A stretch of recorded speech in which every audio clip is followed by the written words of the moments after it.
السلام علیکم ورحمۃ اللہ وبرکاتہ۔ دوستوں آپ کو story box Urdu YouTube channel میں خوش آمدید کہتے ہیں۔ دوستوں ہمارے اس چینل میں صرف اللہ کی رضا کی خاطر ویڈیوز اپلوڈ کی جاتی ہیں۔ ان ویڈیوز پر کسی قسم کے ایڈز اشتہارات نہیں ہیں، لہٰذا چینل کو سبسکرائب، لائک اور شیئر کر کے اسلام کو پھیلانے میں ہماری مدد کریں۔ روایت ہے کہ ایک مرتبہ حضرت سلیمان علیہ السلام جن و انس وغیرہ اپنے تمام لشکروں کو لے کر طائف یا شام میں وادی نمل سے گزرے، جہاں چیونٹیاں بکثرت تھیں۔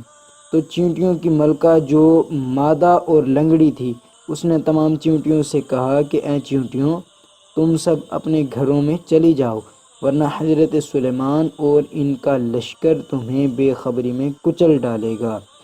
چیونٹی کی اس تقریر کو حضرت سلیمان علیہ السلام نے 3 میل کی دوری سے سن لیا اور مسکرا کر ہنس دیے۔ چنانچہ رب تعالی نے قرآن مجید میں ارشاد فرمایا، پارہ 19 سورہ نمل، آیت نمبر 18 تا 19۔ ترجمہ کنز الایمان۔ یہاں تک کہ جب چیونٹیوں کے نالے پر آئے، ایک چیونٹی بولی، اے چیونٹیوں، اپنے گھروں میں چلی جاؤ، تمہیں کچل نہ ڈالیں سلیمان اور ان کے لشکر بے خبری میں، تو اس کی بات سے مسکرا کر ہنسا۔ دوستوں اس واقعے سے ہمیں کچھ سیکھنے کو ملتا ہے۔ آئیے کچھ مدنی پھول سے ہم لیتے ہیں کہ اس سے ہمیں سیکھنے کو کیا ملا۔ ایک چونٹی کی آواز کو 3 میل کی دوری سے سن لینا، یہ حضرت سلیمان علیہ السلام کا معجزہ ہے، اور اس سے معلوم ہوا کہ حضرات انبیاء کرام علیہم السلام کی بصارت و سماعت کو عام انسانوں کی بصارت و سماعت پر قیاس نہیں کر سکتے، بلکہ حق یہ ہے کہ انبیاء کرام کا سننا اور دیکھنا اور دوسری طاقتیں عام انسانوں کی طاقتوں سے بڑھ چڑھ کر ہوتی ہیں۔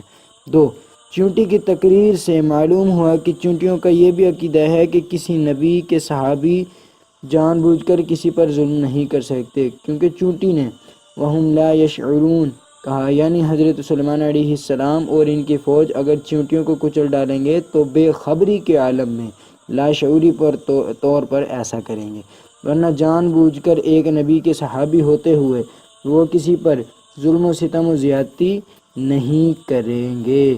افسوس کہ چیونٹیاں تو یہ عقیدہ رکھتی ہیں کہ نبی کے صحابی جان بوجھ کر کسی پر ظلم نہیں کر سکتے، مگر رافضیوں کا گروہ ان چیونٹیوں سے بھی گیا گزرا ثابت ہوا کہ ان ظالموں نے حضور سید المرسلین صلی اللہ علیہ وآلہ وسلم کے مقدس صحابہ پر تہمت لگائی کہ ان بزرگوں نے جان بوجھ کر حضرت بی بی فاطمہ رضی اللہ تعالی عنہ اور اہل بیت پر ظلم کیا، معاذ اللہ۔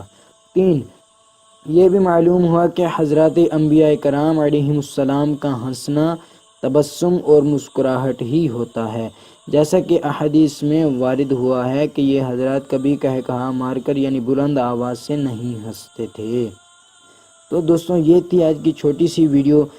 امید کرتا ہوں یہ ویڈیو پسند آئی ہوگی، پسند آئے تو لائک کر کے چینل کو سبسکرائب کر کے ساتھ ہی گھنٹے کے آئیکن پر کلک کر دیں، تاکہ جو بھی ویڈیو اپلوڈ ہوتی رہے آپ کو ملتی رہے اور آپ اسے دیکھ کر ویڈیو دیکھ کر بہت کچھ سیکھتے ہیں۔ السلام علیکم ورحمۃ اللہ وبرکاتہ۔ السلام علیکم ورحمۃ اللہ وبرکاتہ۔ دوستوں آپ کو story box Urdu YouTube channel میں خوش آمدید کہتے ہیں۔